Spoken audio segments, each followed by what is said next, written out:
Happy birthday to you. Happy birthday to you. Happy birthday to you, Ravi. Happy birthday to you. Happy birthday. Happy birthday. Happy birthday, Ravi. अझै पनि प्रगति हुँदै जाओस्. Nepal idol भएको छ रवि भाइ. अझै पनि देशकै आइडल, संसारकै आइडल अझै भन्दै जाओस्. शुभकामना छ हैन त राज पायल, के जाओस् न. उज्जवल उज्जवल प्रगतिको र नेपाली संगीत उद्योगमा स्वागत. यो बर्थडे अत्यन्तै सुखमय रहोस्. दुवैजना दुईटा जेनेरेसन. रवि चाहिँ 60 वर्ष अनि सम्बन्धित छ चाहिँ 17 वर्ष. म चाहिँ अहिले सबैजनाले एउटा साथ सपोर्ट माया दिएर नेपाल आइडल एउटा साङ्गीतिक क्षेत्रमा केही आफ्नो कला लिएर अगाडि बढ्ने प्रक्रियामा छु. सबैजनाको एउटा यो म्युजिक इन्डस्ट्रीलाई एउटा नयाँ केही टेस्ट दिने प्रयास रहेको छ. साथै मैले आज चाहिँ यो ट्रिब्युटमा म आउनुको कारण भन्दा एकदमै सानो छँदाखेरि हामी जुन तारा अनि देउता गाउँले मुभीहरू हेर्थ्यौँ होइन. एकदमै घरबाट भागेर घरको मान्छेहरूले अब त्यतिखेर अब हामीहरू उता चाहिँ अब एकदमै टिभी नहुने होइन, पुरा भिसिआर चल्थ्यो त्यो जमानामा चाहिँ. एकदमै त्यतिखेर एकदमै एउटा क्रेज मुभीको. हामी एकदमै सानो थियौँ. हामीभन्दा अगाडि दाइहरू हुनुहुन्थ्यो. उहाँको पछि लागेर राति यो मुभीहरू हेर्न जान्थ्यौँ. हाम्रो राजेश दाइको नै भरौँ अब होइन. उहाँ एकदमै यङ हुनुहुन्छ. सो म चाहिँ यो ट्रिब्युटमा चाहिँ यसरी संलग्न हुन पाउँदा चाहिँ एकदमै खुसी छु. किनभने एउटा यो जुन कलाकारिताको एउटा हिस्ट्रीमा चाहिँ सबैजना अग्रजहरू हुनुहुन्छ. एउटा म जुन चाहिँ एउटा सिकारु छु, सिकिरहेको छु अहिले पनि. सबै उहाँहरूकै गीतहरू, उहाँहरूकै कम्पोजिसनहरू, उहाँहरूले गर्नुभएको मुभीमा कामहरू, उहाँहरूकै स्रष्टाहरूकै गीतहरू गाएर नै एउटा आफूलाई अहिले इस्टाब्लिस गर्ने अवसर पाएको छौँ.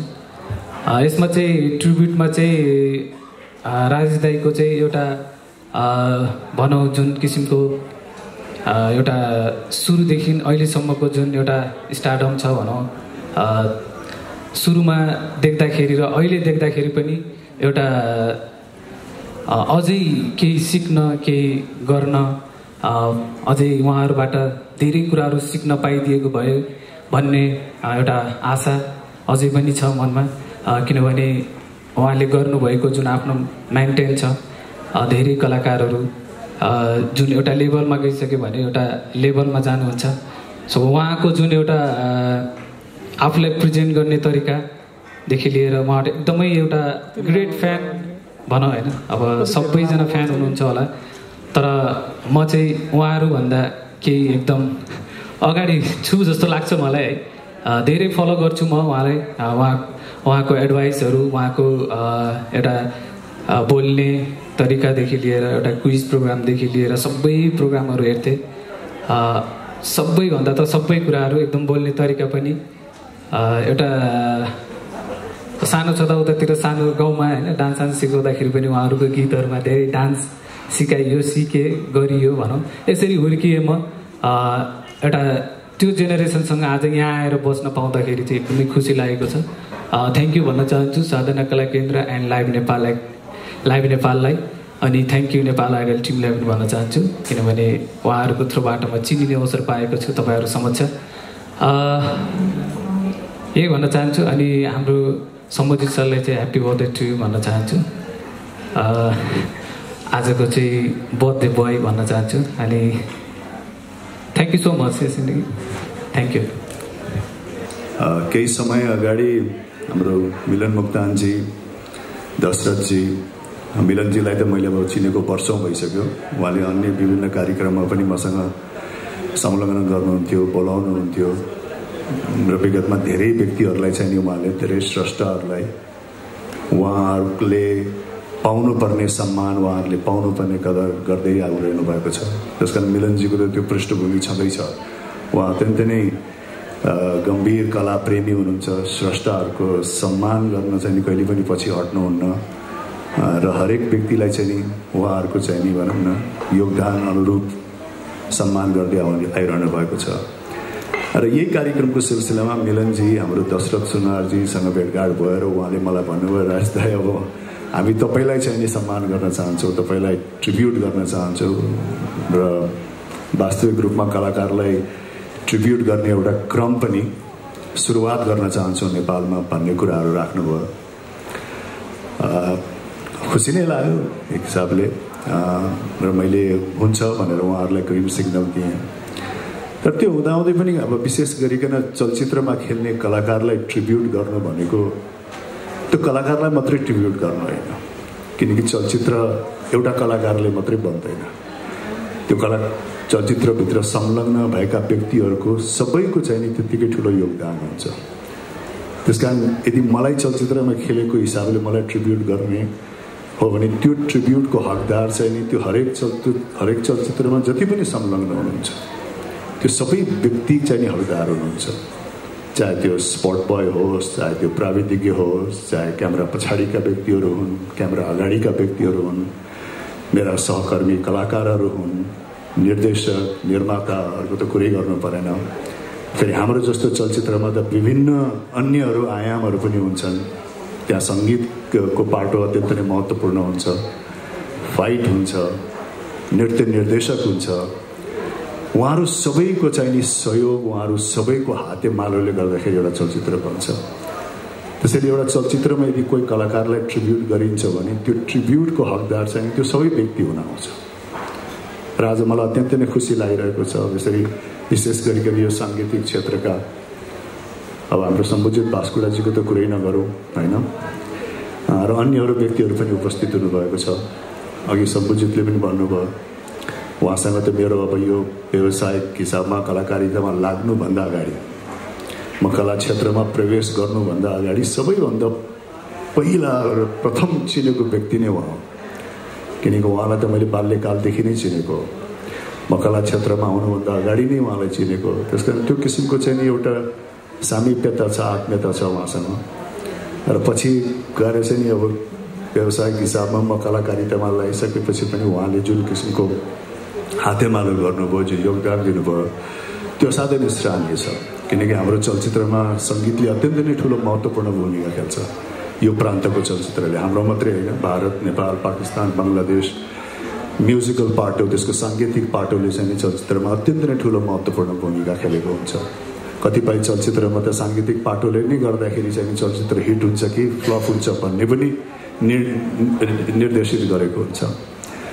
अब सुरुकै दिनदेखि आज मलाई अत्यन्तै नै खुसी लागेको छ। मलाई थाहा पनि थिएन सम्बुजितजी यहाँ आउनुभयो, यसरी सरिक भइदिनु भयो। किनकि पहिलो चलचित्रबाटै, अलिकति पृष्ठभूमि त उहाँले भनिदिनु पनि भयो, तर त्यो हुँदाहुँदै पनि पहिलो चलचित्रबाट नै उहाँ संलग्न हुनुहुन्छ। र पहिलो चलचित्रकै चाहिँ नि गीतहरू चाहिँ नि उहाँले चाहिँ नि असाध्यै राम्रोसँग प्रस्तुत गर्नुभएको छ।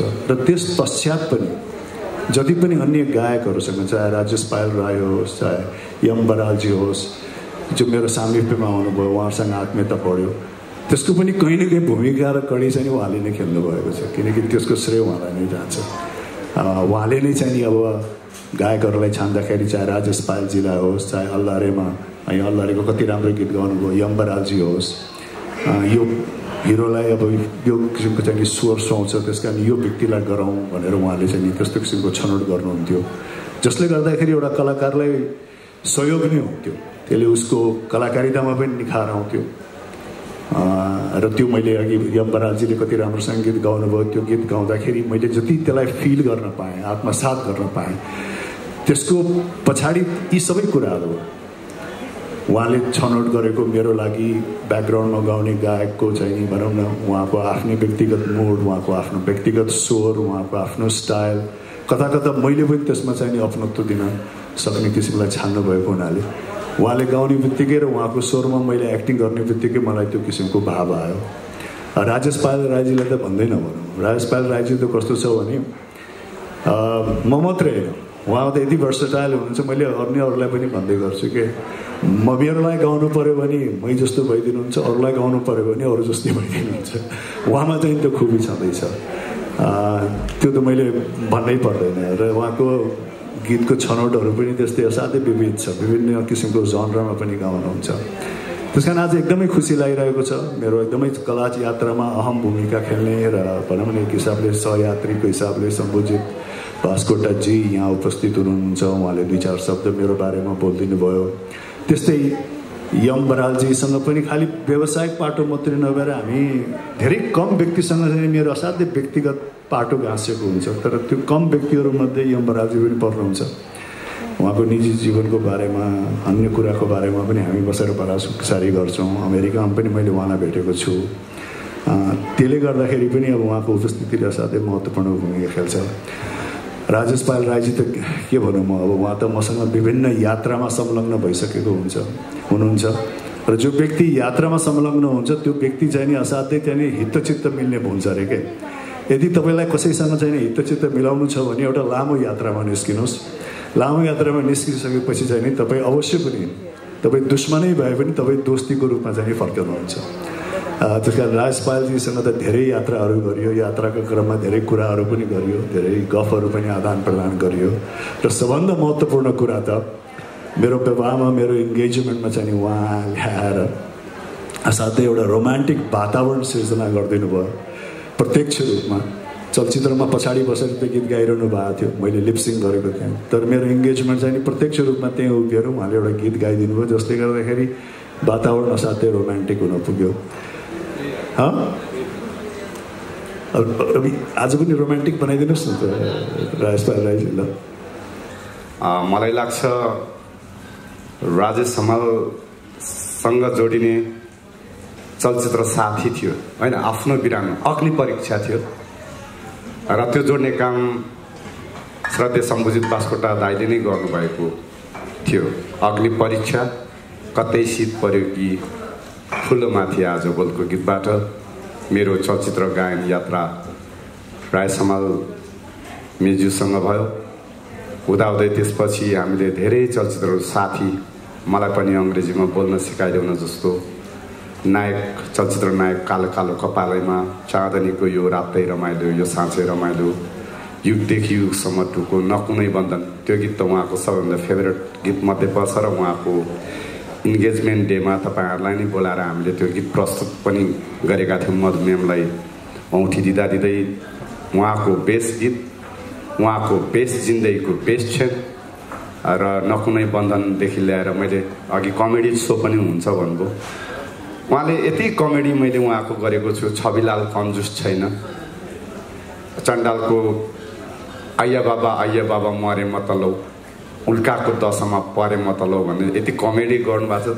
धेरै पत्रकार मित्रहरू त अहिले नयाँ पनि हुनुहुन्छ। चण्डाल चलचित्र हेर्नुभएको छ भने उहाँको कमेडियन छविलाल कन्जुस छैन भन्ने चलचित्रमा मैले त्यो गीतहरू गाउँदा अघि अमिताभ बच्चनै भन्नुभयो, मैले पनि फेरि सहर्ष स्वीकार गरेँ कि हो एक्टिङको लागि पर्सेस्टाइल, रोमान्टिक, रिसा, एङ्ग्री यङमेन भन्छ फिल्मी भाषामा, एङ्ग्री र कमेडी, किसानकोमा, या त हाम्रो देशमा विविध जात जातिहरू छौँ। अब त्यो जात जातिको पनि अति शिल्पी जातिहरूको पनि रोल गर्नुभएको व्यक्तिसँग आज यसरी एउटै स्टेज सेयर गर्नु पाउँदा अत्यन्त खुसी छु। र तपाईँहरूलाई सेयर गर्न पनि चाहन्छु, मेरा चलचित्रका 99% उहाँसँग गाएको छु। चाहे त्यो राजनीतिसँग सम्बन्धित चलचित्र 10 गजाको होस् या चलचित्र राजनीति नै होस्, मैले उहाँसँग सहकार्य गरेको चलचित्रहरू धेरै चलचित्रहरू छन् उहाँसँग काम गरेको। र ऐतिहासिक चलचित्र बसन्तीमा पनि उहाँसँग काम गरेको थिएँ। र त्यो काम दिलाइदियो बापत आज म बर्थडे बोय भन्छु, म खास दाजु भन्दा पनि आज बर्थडे बोय भर्खर 17 वर्ष पुग्नुभएका श्रद्धेय दाजु सम्बोजित बास्कोटालाई many happy returns day of day भन्न चाहन्छु। यसरी नै झुक बाँच्नुहोस्, नेपाली गीत सङ्गीतलाई यसरी नै योगदान गर्दै जानुहोस्। तपाईँले चालेको त्यो पाइलालाई हामीहरू पछ्याउने कोसिस गर्छौँ। मैले कोसिस मात्र भने किनभने जसले त्यो ठुलो पहिले अगाडि पाइला चाल्छ त्योभन्दा म पाइला चाल्छु अगाडि भन्नु त्यो मूर्खता बाहेक केही पनि हुँदैन। नत्र भने आज म सगरमाथा चढेको भए मैले नै चढेको भन्न मिल्थ्यो, त्यो मूर्खता हो, त्यो मिथ हो, त्यो भ्रम हो। त्यो कारणले नेपाल संसारको सबैभन्दा अग्लो सगरमाथा चढ्ने एडमन्ड हिलारी र तेन्जिङ शेर्पा नै हो। त्यो कारणले उहाँले नेपाली गीत सङ्गीतमा देखाउनु भएको पहिलो पाइलालाई हामीहरू पछ्याउने कोसिस गर्छौँ। यो सङ्गीत अनवरत यात्रा हो, यो कहिल्यै टुङ्गिने छैन।